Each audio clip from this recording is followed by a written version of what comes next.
What's up, soccer friends? Welcome to Kickback Committee's Open Mic. I'm your host, Susannah Fuller. So glad to have you all here. If you are new to this show, welcome. Willkommen. This is what we're all about. I'm going to be having conversations with some of my friends in the sports media world who have some sort of connection to the beautiful game. We've chatted with Charlotte Wilder of the Sports Gossip Show, Mike Ryan of Le Batard Show, Ryan Hunn of Stadio, Bill Barnwell, a fantastic NFL writer. These are all great episodes. You need to check them out.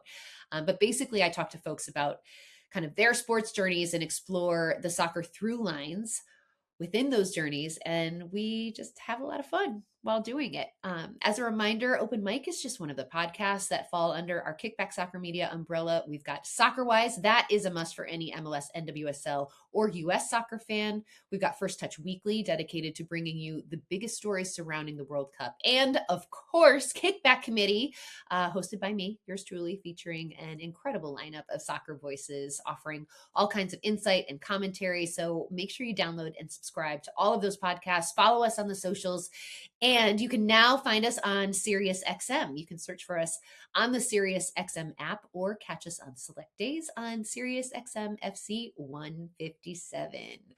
So today I am catching up with an old friend and colleague. Technically, he was my boss, who is truly a pioneer in this space. Spencer Hall is one of the OG sports bloggers and one of the most well-known voices in college football. He is the host of the wildly popular Shutdown Fullcast podcast, which our amazing producer Douglas also works on. Shout outs to Douglas. But before that, he founded the college football blog Every Day Should Be Saturday way back in 2005. He subsequently sold that to SB Nation in 2009. And that is where our paths crossed for the first time. So he was the editorial director there. Like I said, my boss, basically, but an awesome boss. And honestly, one of the smartest, funniest, most creative brains I've ever had the pleasure of being privy to and working with. And as an Atlanta guy, which is basically now kind of becoming the soccer mecca here, I can't wait to hear his thoughts on sort of the state of the sport. And because one thing we know about Spencer, he has opinions and he will give them. And those opinions, though, are always grounded in a vast amount of knowledge and experience. He's not afraid to share them. And that is what Open Mic is all about. So cannot wait for this conversation. I hope you all enjoy it. Here it is. Spencer, welcome to Open Mic. It has been a minute, my friend. How are you? I am doing really well. I think this is the first time we've talked in like 12 years. 12 years. So my stint at SB Nation, I think I was there in it was like 2014, 2015. So I was 11. So it would be 11 years. Mm-hmm. 11 years since we have been in each other's orbit. But I have to say, too, this was so crazy. I feel like my SB Nation connections have been kind of percolating in the air lately. Obviously, Douglas, my amazing producer, is your amazing producer on Shutdown Fullcast. So we already had that connection. And then I just went on Ryan Nanny's podcast, Phantom Island. Outstanding show. Outstanding show, but we had a whole discussion about the schedule change for Major League Soccer and the potential one for NWSL that ended up getting vetoed. So I feel like the SB Nation connections are very, very strong right now, and I'm loving it. It's difficult to go anywhere without bumping into it somehow, for better or worse. Yeah, I agree. In the sports sort of media world, there always seems to be a connective tissue line back to SB Nation, which is awesome. And I love it. And I look back at my time there so fondly. I tell people all the time, it was the most fun I have ever had working. Spencer was you were kind of my boss, weren't you? Very distantly, yes. Basically, you were like the editorial director. What was your title? I can't even remember. Editorial director. Although really it was sort of like professional enabler. That was That was really more my job, was just for somebody to come to me with like an idea that nobody else would do, and I would say, "Yeah, sounds great. Go ahead, Sounds awesome. I mean, we do it." did some cool shit. Agreed. I think the hit rate was pretty good, and video wise, I wish we had done some things differently. Personally, I wish I had done some things differently, but yeah, I think y'all did amazing work. Yeah, it was fun. It was so much fun. I miss it. Like I said, I look back on those times very, very fondly. But for our soccer audience here that might not be familiar with you, although they should be, you're kind of, and I'm sure you hate talking about this, but being sort of one of the pioneers of sports blogging.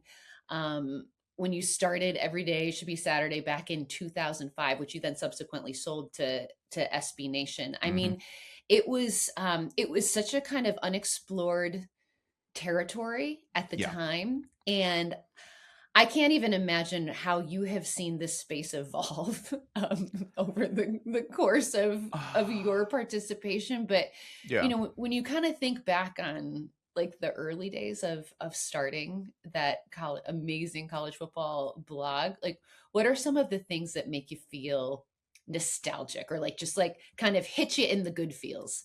It's more the hit you in the good feels thing where you go, okay, I enjoyed the sense of community. I thought that was fun because you put up a flag and suddenly people rally to it, and that's very interesting because you think, there's no way that anyone's out here on Weird Island with me, and it turns out that there's some people who are like, yeah, Weird Island sounds pretty nice. I think I might want a place there, a timeshare, a condo even. So that was pretty cool. I realized my phone shows me a lot of things. I don't think like I am anti-nostalgic generally. Okay.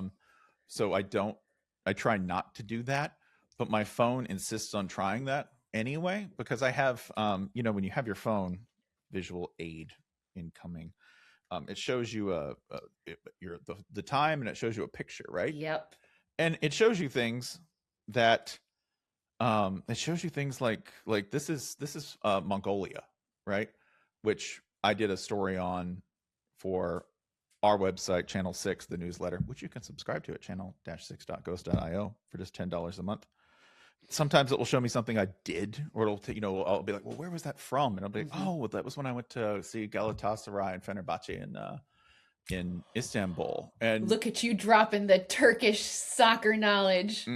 So it'll show me things like that, and I'll say, okay, this is fantastic. It'll and so I enjoy the long tail of being involved with a lot of those things, or just tangentially, like being on the perimeter of those things, the periphery of those things is really fascinating to me, because I'll go, oh, I forget I was there. That's that's kind of cool that I got to do that, and still get to do that. You've done some cool stuff. My favorite thing that you did, at least in our time when we were at SB Nation, I'm sure you remember your experience in the Lumberjack games. Oh, yeah. Hayward, Wisconsin. Yeah. Yes. And you did a whole piece of it, but you full on participated, like using the axe and the big saws and doing all the things. And it was such a fascinating peek into a world that I had truly no clue about. It was that for me too, because it made me realize that video is very difficult, and that it makes you realize that you're like, okay, well, I have a face that's made for podcasting, because you shouldn't see it. Like, ideally, not very expressive. There's a lot of beard, and like my eyes are small, so there's a lot of hair. And generally, you want somebody who can emote or who can show an emotion, and you're just not getting that with it. It's just not happening. The beard kind of disguises it. I feel like I've known you with a beard for most of the time that there might have been one era of you at SB Nation where you did not have the beard, but I feel like for the most part, this is what I think of when I. This has been like 12 years straight. Yeah, it's good. It's a look, and it works. And I quote, ZZ Top was offered $1 million at one point in the 1980s to shave their beards, and the response was no, because nobody wants to see what's under this. And I've always been like, that's good. Words to live by. Yeah, I don't want to know. I'm going to die with this thing on my face. I don't want to know what's under there. I've forgotten. I doing the lumberjack games, that was one of two things where I thought I've done a bunch of stuff where I participated, and most of the things I was like, this is impossible, I cannot do it, or I have failed, right? Like kite surfing is impossible. I'm never going to do it. That's a hard pass for me. It combines so many things I suck massively at. And it's important to know that. It makes you a better sports writer, I think, or a better writer, period, if you know what is hard, right? Aussie rules football is insanely difficult. Like the amount of coordination you have to have and the number of things you keep in your head at once when you're just moving is really difficult. Lumberjack games, though, I thought I could do that. Like that felt good. Like it felt good, and I didn't suck at it. The only other thing I had that experience with was rugby. If I like in a younger time. Yeah. In a younger time, I thought rugby felt good. Rugby felt right. And driving, like rally car driving specifically. Rally car driving, I did a rally car piece, and that felt natural because you're constantly you have to have a slippery brain to understand rally car driving, right? It's soccer wise, I think it's a lot like being a really good defender. Okay. You have to act contrarily to what most people think a soccer player would act like, right? Like you would think, oh man, in soccer, like I want to get the ball and I want to like score. No. I mean, pull back, buddy. You know, you don't want to be too physical. No, you want to be a little physical with it, right? You have to kind of counter steer a lot, and that was something that my brain really like stuck to. So yeah, participatory journalism, go do it. It's really fun. I love that, and I love that you've always been just very like throwing caution to the wind in that regard of just like, no, I'm going to try that, and you have an immense appreciation for some of the niche sports or activities, and in some ways, for a long time, I think soccer is much more mainstream now, but soccer was kind of a niche interest, especially when you compare it to like the world that you usually operate in like this, college sports and college football, that is like such a piece of Americana and just a pillar in American sports culture. Like soccer is sort of newer to the scene. What's your relationship with soccer? Like where's your interest level in this sport? My interest level is that it is always, I think it's always under the surface and peeks through. Like I always have kind of a tab on it. I have to know professionally. It's one of my favorite sports to watch because it is, as a fan, the thing I get to be a complete dumbass about. And that's good. Like I don't have to be professional about it. I don't have to know everything. I don't have to have a take that I can back up. And I think that's really fun. Like it's way more fun to be a fan because you don't have to justify anything. You can just think it. For instance, I can just say things like, hey, contrary to what they've displayed over the past 10 to 15 years, I still despise the Italian national team because of their overall style of play. I can just say that. It's not fair. It's not fair. It kind of is, though. It is, but it isn't. But it is. Yeah, like you get to do that, right? Like I like that you can just walk in and be like, I hate that guy. Great player, whatever. Don't like him. He can score 5 goals today, and I'll still be like, he's trash. He's absolute garbage. So I love that. It is sometimes hard to keep track of because in the fall, it is the thing that comes on before the sport that I cover. Yes. That's difficult sometimes, right? Which is what makes the World Cup and which such a relief for me because it's in the summer. So don't have to worry about anything competing with it. And you get to just honk out internationally for teams that from countries that you aren't from and that don't exist most of the time. Like national teams are a lark. They're a side gig for most people. And I love the instant intensity of the World Cup.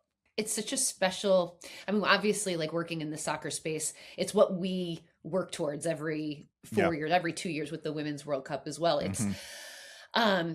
It's such a unifying global moment. I'll be honest, Spencer, I've struggled for this World Cup, I think just because of the state of the world right now. It's been a little bit harder for me to sort of feel that excitement percolating inside me that I usually do leading up to it. But I think now that we are less than a month out, it's starting. I'm starting to Yeah, get yeah. the little prickles. I thought I was going to be that way about the last one, just because of where Yeah, it was, and yeah. because, but and the timing, like it was also unusual, and then they had the best final I've ever seen.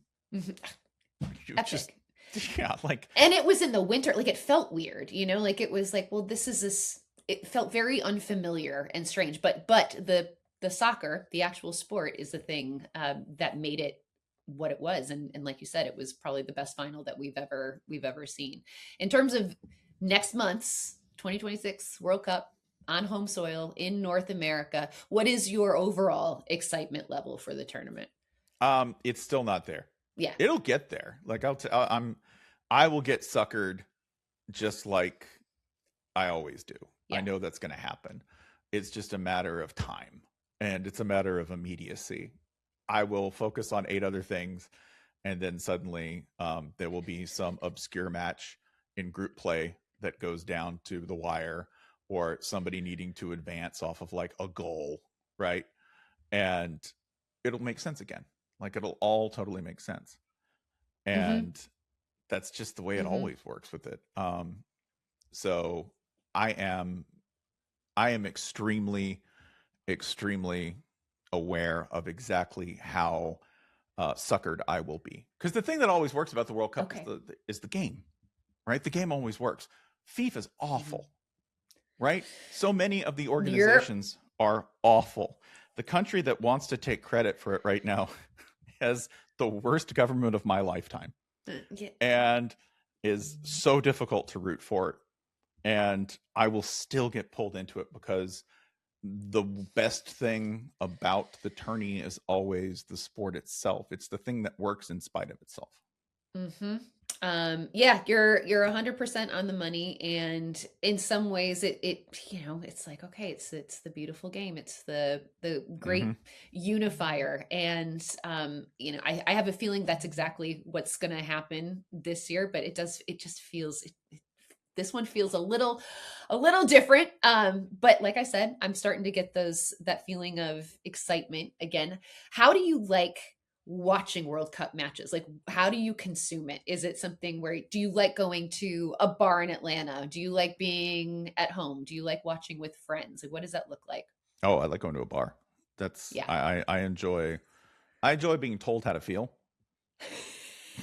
Like sports I think sports for men fills a particular lane of emotional illiteracy. When you see something and you go, oh, I don't believe most the response to most things is, huh, or let's go, and that's really the two emotions that most men have. So I feel Hmm. like in a communal environment, you're told how to feel, and that helps. And so I like going to a bar, because you can easily pick up on whatever you're supposed to be feeling. It'll be very clear. It's not subtle at all, right? Struggle with subtlety. Nothing about the reaction of a soccer fan to the World Cup is subtle. So um, I enjoy that environment a lot. If I have to watch and freak out at home on my own, I will. Yes. Do you have a bar in Atlanta that you frequent specifically? Like, is there like a go-to soccer bar for Listen, you? there is. It's the brew house. It's the brew Okay. house in Little Five, and that is the place where I watched. I think it was the '02 World Cup, when we Oh, up baby. when we upset Portugal. And it was, remember, it was in Japan and Korea, so Hmm. it was in the dead of early Yeah, time morning. difference was whack. Yeah. I thought it ended up being great, because I lived just down the street from it at the time. So I could show up at 3 a.m. and they served orange juice. And the orange juice was liquor poured into a cup, topped with a little bit of orange juice, and they would charge you what at the time was highway robbery of $8, right? But and it was like a pint glass, and they would just start serving those at like 3 or 4 in the morning. So you'd go there, drink 3 or 4 of those, yell your head off, watch us upset Portugal, and then go to work, right? And that was pretty much a month of just that over and over again. So I will be loyal. Sounds awesome. It was great. I will be. It would kill me now, but at the time, it was wonderful. God, I love that. Like, that's what I miss. Like, I sort of samesies, like in that same, like 2010, I remember just like pulling up at bars at like 8 a.m. Mm-hmm. and waiting in a line to get in and basically drinking Mm-hmm. from 9 a.m. until 4 p.m. And just, but like my body could take it. And now, and, but it was so fun because you were like with all these people and, oh, it was just such a, it was such a vibe. But yeah, it's, yeah, you know, the older I get, it just doesn't work that way. Yeah. It turns out I wasn't doing as much then. Like, that's also when people are Yeah. like, oh, well, you got old. You go, well, yeah, I was also very irresponsible. Don't, let's not lose sight of that. Like, being profoundly irresponsible was probably part of that as well. Yeah. Spencer, how familiar and like, or how well do you feel like you know the current U.S. men's national team? Not at all. I'm gonna like straight up, I'm gonna show up and be like, oh, that guy. Okay, that cool. guy. Yeah. Yeah, that's it. I will show up, and I at this point know next to nothing. I probably know more about international rosters than I do the U.S. men's national team right now. I know way more about the United States women's team than I know. Yeah, well, right now. There's probably a reason for that. They've won things. Yeah, well, I like winners, baby. We do. Who doesn't like a winner? Who doesn't like a winner? Yeah, I'm going to go ahead and state for the opening. Anyone who has any questions about the United States men's national team, you should ask someone else. I am completely ignorant on our chances, the current drama, whatever. I think a lot of that's fatigue too. Yeah. Like, I got fatigued with the endless, like, the problem is having expectations of the men's program anyway. That's it. You shouldn't. You shouldn't. No one runs it correctly. It is no one runs it correctly. No one knows how to scout. You know, we don't have, it's wild to me. Okay, hockey. I grew up playing a little bit of soccer, like for 2 years when I was a kid. I played soccer. And so that counts as I have played it, right? Yes. Orange slice age, but still. Yes. And everyone I know as a Sunbelt kid played soccer at one point. And yet, we are more competitive in hockey as a national side than we are at soccer. We don't have a lot of ice in this country, period. And yet Dallas, the metro area of Dallas, manages to be a hockey hotbed. Florida manages to be a hotbed of professional hockey. And yet, we're not that in the sport where all you need is a whole lot of grass and parents willing to spend a ton of money on travel teams.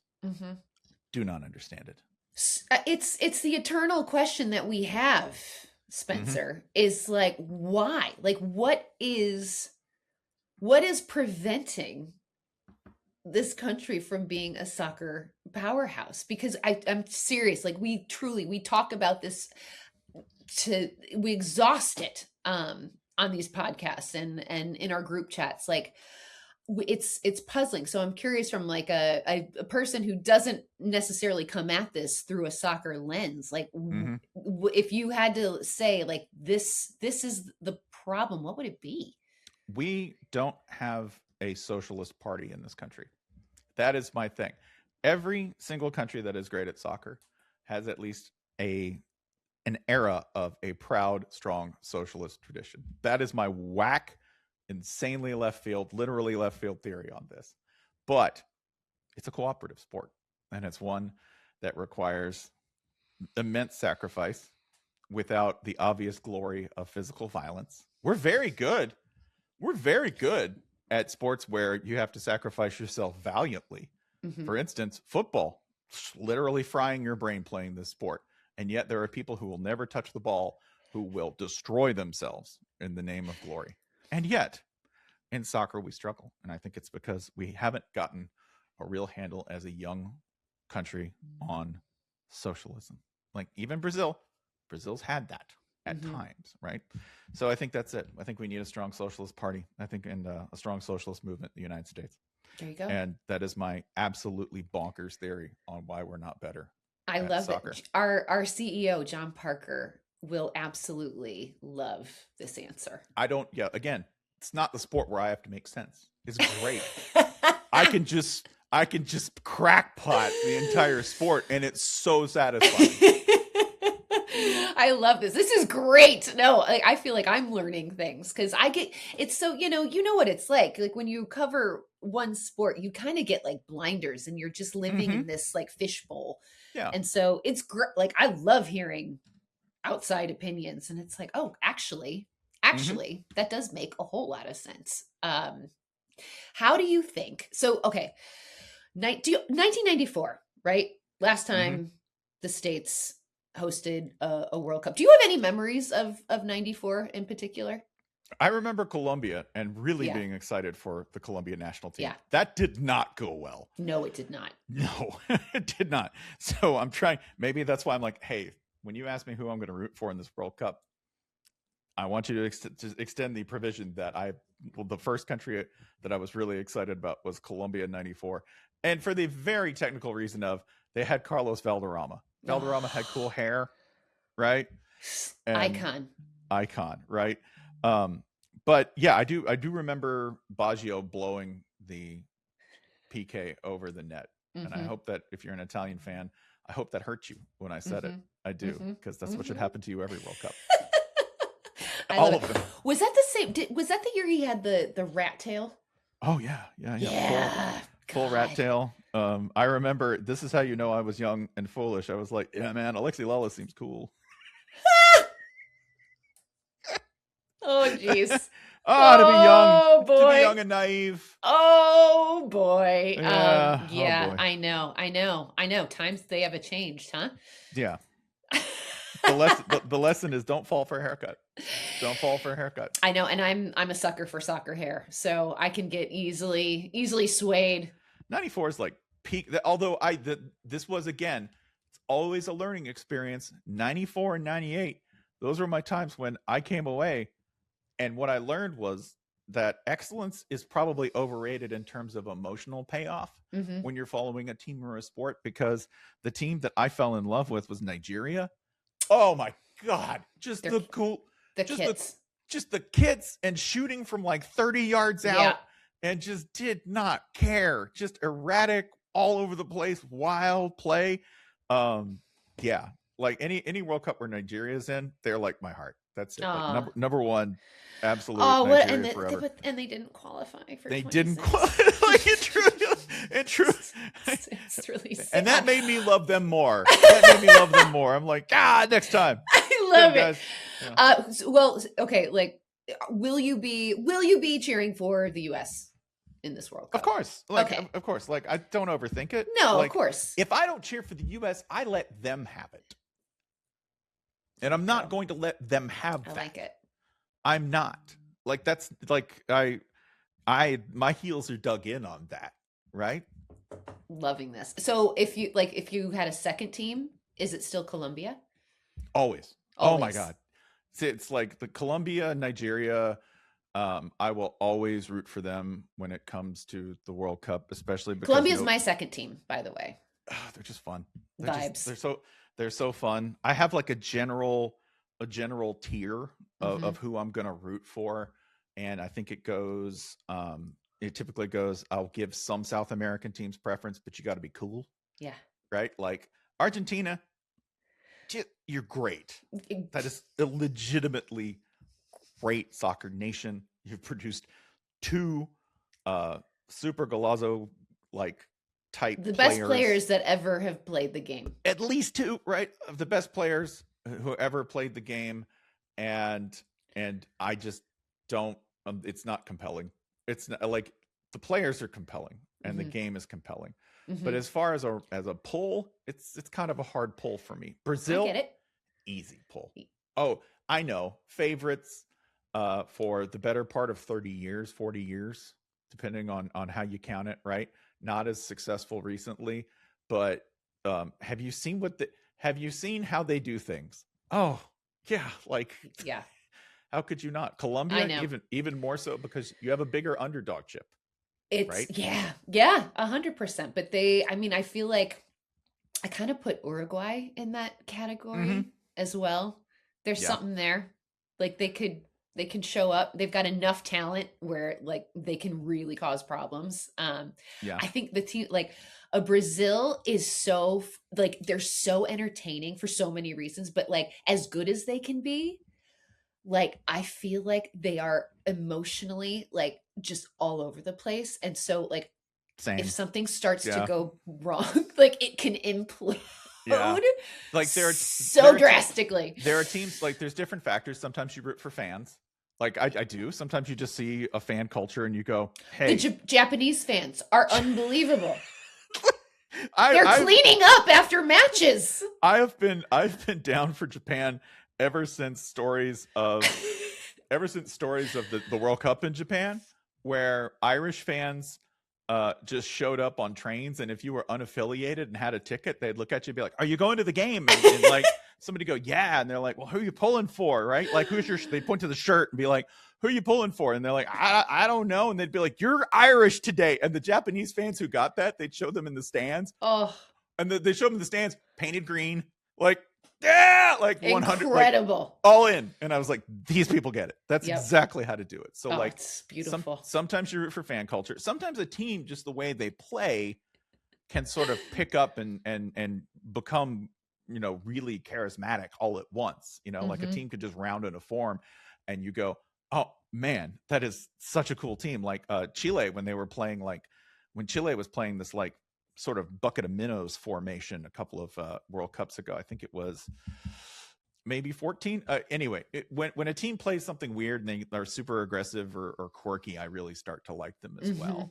I will remember that. Oh, South Korea in 02 was unreal. So like a team with momentum, you can just kind of bandwagon that and really enjoy it. And then there's some teams where you just go, man, I have a storyline and I would like to see it fulfilled. The one time that I thought Argentina was really compelling, last time around, like when they ended up playing and ended up winning, and you go, okay, listen, it's real basic of me, but it's very cool to see Messi finally do it. Like that was because it clearly meant so much, not just to him, but to everyone.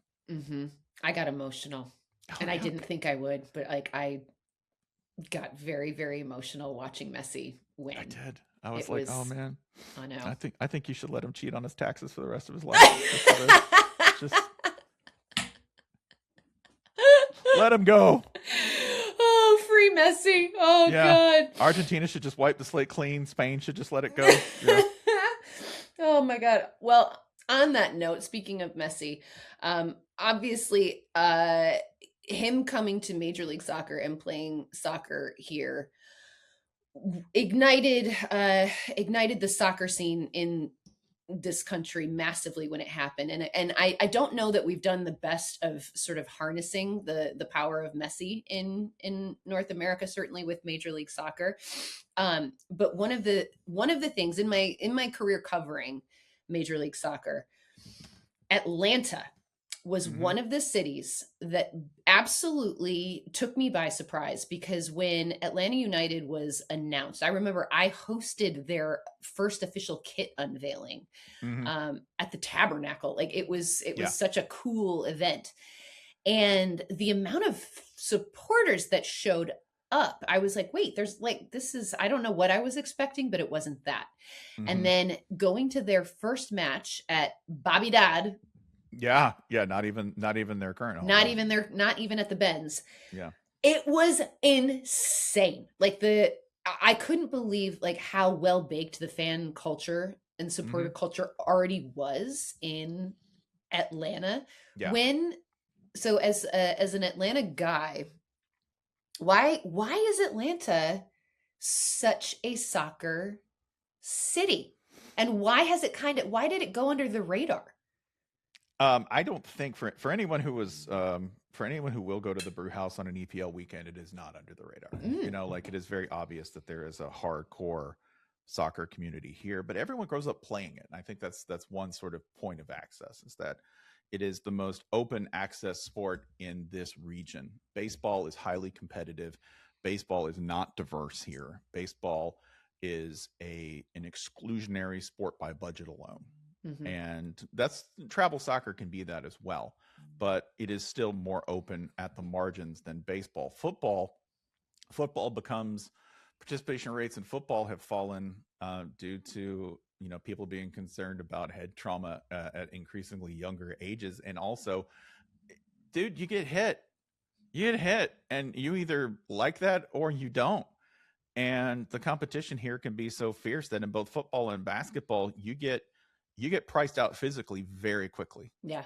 There are 300-pound linemen in football, and in Atlanta, the competition in basketball is off the charts. So soccer occupies this void where, somebody who is not 6'10" and somebody who's not 300 pounds can compete, and is still, I think, relatively more open to participation, and is simpler than those other sports in terms of what you have to bring with you to play it.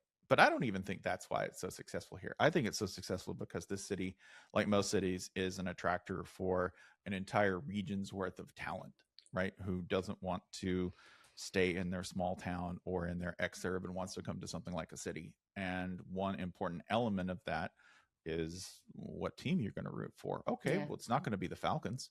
Like, you might root for them, but that's signing up for a lot of emotional trauma.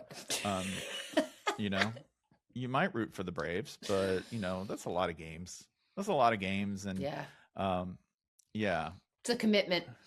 Yeah. And in addition to that, like, maybe you have a college team. There's a huge college football community here, and it does overlap with the soccer community.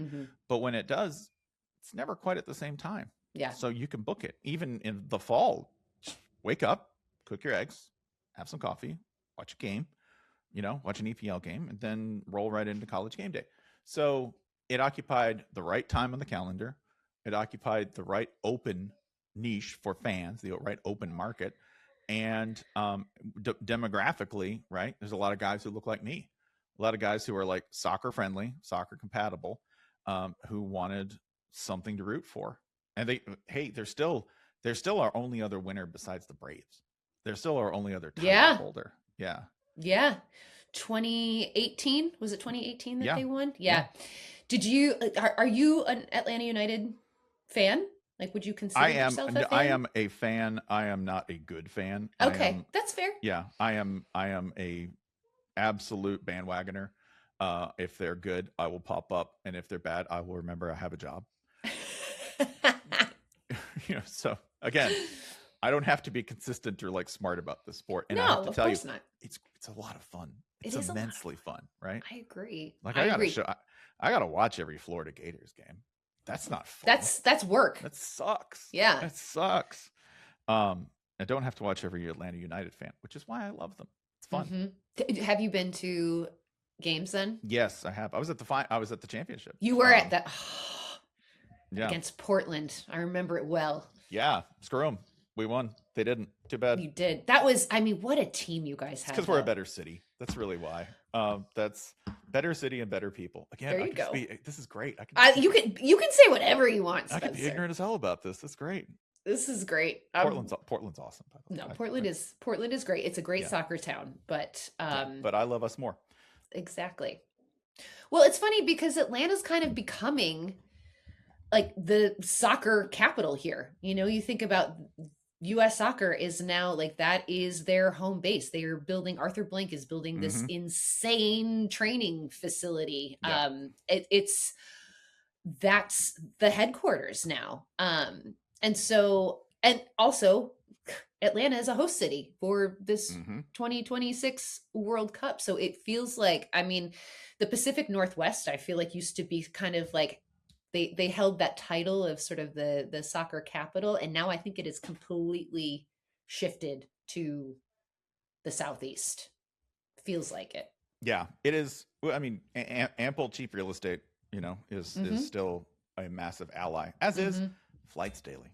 Don't forget, we've always got Flights Good old Daily. Hartsfield. Good old Hartsfield is right there when everyone's ready. So, yeah. I'm a Delta gal, so I've spent many a time and hours in that airport, whiling away the hours. Yeah, it does. Listen, it does what it says on the label. It's an airport. It'll take you somewhere. It sure will. Sure will. Okay, so I'm actually in Atlanta airport all the time because I've been flying to Miami every week, and I connect from Knoxville in Atlanta. And you'll see all the FIFA World Cup merch that they're putting up.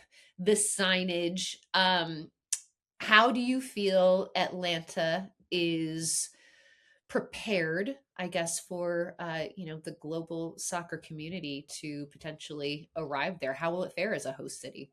Oh, it's the usual. It'll be chaos. We're not ready. It's, it's fine. Yeah, I say this, by the way. I just had a pipe at the street burst. The city's put together with graham crackers. But don't act like that's not your town. Don't, unless you're from like Amsterdam. Yeah, no.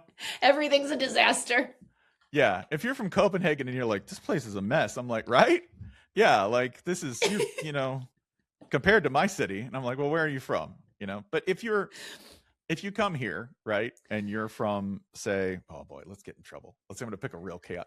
Hold on, let's look at our list of qualifying teams, and I'm going to get myself in massive trouble with a place that I have been to and speak authoritatively on. Okay, so if you're from New Zealand, love New Zealand. I have been to New Zealand. But if you come here and you're like, man, your place is a mess, I'll be like, Auckland is 8,000 miles away from trouble, and it's filled with like 100 people.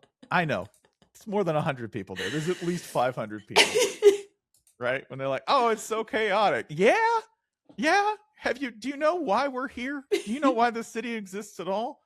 I know why Auckland exists: to be perfect, play rugby, and eat some good meat pies. That's about it. Mm-hmm. You have the pressure there is non-existent. Even your volcanoes are extinct. I don't have to worry about that, right? This is Atlanta. It's an absolute nightmare. Oh man! But you'll have a good time. Okay. You'll have you can have a good time. Someone will say, "Oh, you can't walk anywhere." Duh. Sorry. Too bad. Just do your research, right? Yeah. Oh, the traffic's bad. Yes, because we got people here. Yeah. And it's a city that's like, this city is functionally about 70 years old. I mean, I feel like all the host cities, outside of maybe Kansas City, but even Kansas City, like there's traffic everywhere. Like transportation is going to be an issue, like no matter where you are. I think that Atlanta might be a little bit more spread out. Like some of the cool spots that you would go to they're not right next door to Mercedes-Benz Stadium. Like that's not how it works in this country. It's not. Like, it's not how it works. It ain't. Are you gonna go to any World Cup games? I am if I get a ticket, yeah, I absolutely will. Yeah, a friend of mine has a ticket for a game in Mexico City on the. Oh, Spencer, I know. Do it. I know. It's oh my God, that's my dream. That was truly like the only place that I was like, yeah, I would, if I got a ticket to a match there, I would. I mean, is what's your plan? Like, I'm as somebody who is like last minute thinking about it. Maybe. Yeah, I mean, I'm kind of same. So we're setting up shop in New York City, and we're going to do daily shows, a studio show every day of the World Cup. And so I am looking forward to that, Susannah. Yeah, thank you very much, Spencer. I appreciate that. Where can we watch that? Where can we watch that? It's definitely, they're kind of like ironing out the details. Definitely our YouTube pages. Okay. And we have an upcoming partnership that I don't know if I'm allowed to announce yet, but I feel like by the time this comes out, it will be official. So soccer.com. Soccer.com. And which is very exciting. So they're going to put us out on all of their channels as well. Ooh. So our channels, soccer.com's channels, and it's going to be a daily morning show where we kind of set you up and just tell you all the things that you need to know so you can sound really smart, Spencer, when you go to your pub and impress your friends and say, well, that's the only way I'm going to sound smart about this. Yeah. Because so that's how I'm probably, and then like I'll be in New York, we'll go to a bar and watch it. I will, if there is an opportunity to go to a match, I will. I'm less inclined just because I know how big of a pain in the ass it is to get to MetLife Stadium if I'm there. It is. That is so shocking to me. Like, all right, it is not shocking to me because I know, but when I went to New York, it is shocking to me that getting in and around the area itself can be so difficult. Like it is. What are our host cities again? Like Kansas City's one, right? Kansas City, Atlanta's another. Boston, New York. I'm going down the Philadelphia. Like Philly's not not bad. Philly's No, not bad. Philly. I would rather, Spencer, take a train from New York City to Philadelphia, because you can do that. It's like an hour and 15 minutes on the Acela, and go to a match in Philadelphia than go to one in Jersey. Yeah, I have a feeling that people who come here, when they go, hey, what cities are going to give you the most bang for buck? They're going to be surprised. Yeah. Because I think Philly's going to absolutely do that. Yeah. Right? Agreed. And I think, like, for the opposite, I think KC will do that as well. Right? Because the expectations are low. Right? You go to New York, or you go, like, holy crap, somebody from Miami? Goodness. What? Oh yeah, Miami's the host city. That's going to be, oof. I mean, I think for those who are South American, they'll go to Miami and go, yeah, this is familiar. I'm for sure. Fish and water. For sure. Awesome. I think for somebody coming from England to go to Miami, first of all, sunscreen. I was going to say. Sunscreen. You're going to last 2 seconds. You people. I am from you. Let me tell you, you're not ready. You're not prepared for how much it's going to hurt. SPF 50. 50 at least. SPF damn is what you need to be wearing, right? SPF, preach. These numbers don't fit on the bottle, right? Also, you're going to go to Miami and you're going to say, hey, wow, the city of club nightlife and excitement. And then you're going to get in a car. And boy, you're going to spend a lot of time in that car. Oh, God, man. Yeah. It's going to be crazy. Overall, Spencer, in your gut feeling, in your heart, do you feel like, because I know what we're all hoping for, that work in the soccer space, is that, like, after this World Cup, we'll see a similar kind of boost in interest as we did in '94. Obviously that was the advent of Major League Soccer. Do you feel like the World Cup in 2026 is going to, spawn a new generation of soccer fans? Is this going to give us the boost that we're hoping for, or will it be this cool thing and then it's like business as usual? I think it's a cool thing. Yeah. And then I think it's more marginal growth. Yeah. Because, this happened with F1. I think this has happened with soccer. Has much stronger roots, by the way, than F1, right? F1 is this, which I was involved in with ESPN's coverage.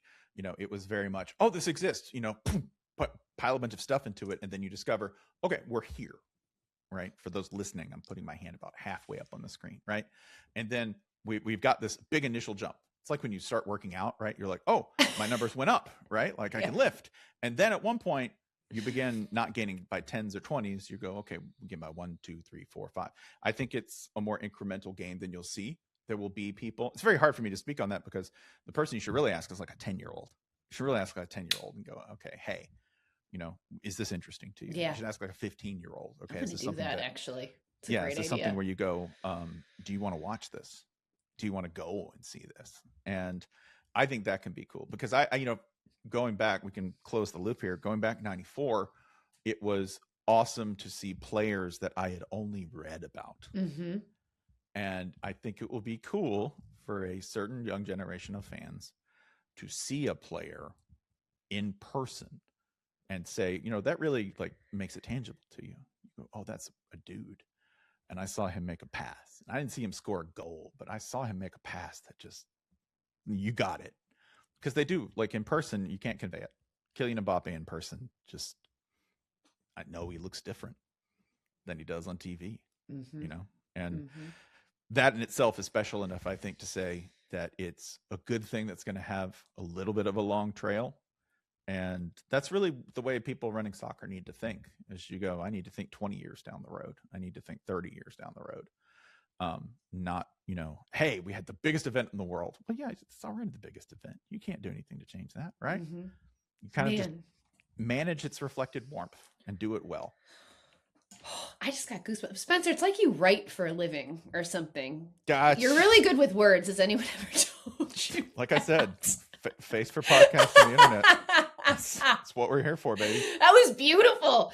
I want to dictate everything that you just said and put it in a brief and send it to the powers that be and be like, listen, this is what needs to happen. Oh, It was poetic, my friend. It's probably not what they're going to do. Probably not, but you know what? We can hope. Exactly. Before we let you go, I've got 5 quick fire questions for you. All right. And just whatever comes top of mind. Okay. Who is your favorite soccer player of all time? Clint Dempsey. Good answer. Love that. What is your walk-up song? Here You Come Again by Dolly Parton. Do you see my Dolly picture in the background? I do now. I named my cat Dolly Parton. Thank you. Yep. Great one. God, man, we're really simpatico here. What is your favorite sound in sports? My favorite sound in sports is an uncharitable answer that probably speaks poorly. I love the sound of somebody getting lit up across the middle in football. It's just crunch. Nothing like it. Oh, it's amazing. It's so good. I'm a bad person. So savage. What is your favorite ever World Cup moment? It will always be Landon Donovan scoring a goal against Algeria. 100% hard to top that one. And finally, who is going to win the 2026 World Cup? France. Also hard to argue with that. Spencer Hall, you are a gem. Thank you so very much for taking the time to join us here on Open Mic. It was wonderful to see you again. It was wonderful to hear all of your thoughts on this weird, wacky sport that we both enjoy. And I hope one day we get to consume a soccer game together, because I feel like that would be so much fun. It would be my pleasure. Anytime. I'll go to your pub. Oh, you're ready. You're ready. Spencer, thank you. My pleasure. Thank you. You're the best. Well, that was about as fun as I thought it was going to be, even more so. A huge, huge, huge, huge thank you to Spencer Hall for taking the time to join us here on Open Mic. Guys, make sure you give him a follow on Blue Sky. And absolutely, if you are into college football at all, Shutdown Fullcast is a must listen. So make sure you give that your attention. Thanks so much for listening, everybody. We are having so much fun with Open Mic, and I hope you'll keep coming back for more conversations with some more of your favorite sports personalities. Make sure also to download and subscribe to all of our pods, including Kickback Committee, Soccer Wise, and First Touch. Subscribe to our newsletters. Give us a follow on the socials on Instagram and Blue Sky, and make sure you tell your friends, because sharing is caring, everybody. Again, thank you so much for taking the time. We'll see you next time.